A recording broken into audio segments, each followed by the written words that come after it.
Yes, Pro Jan Media tumatu tukeredde ku mawulire ag'ennaku ennyo ng'ate mutu geego okufa kw'omukulu Kato lubwama.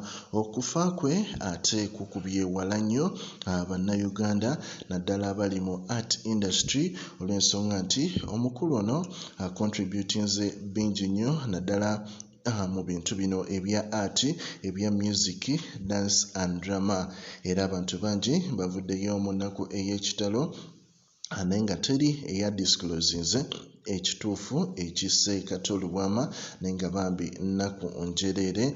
Abantu ku internet bali mu maziga abasingira ddala yadde ate tubadde ne political differences.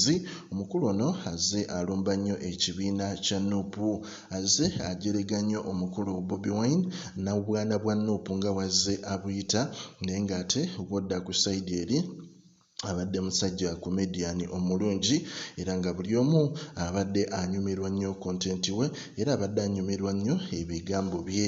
Y'ensonga lwaki nti abantu abasinga banyoleddwa ate mutu olw'okufa kwe.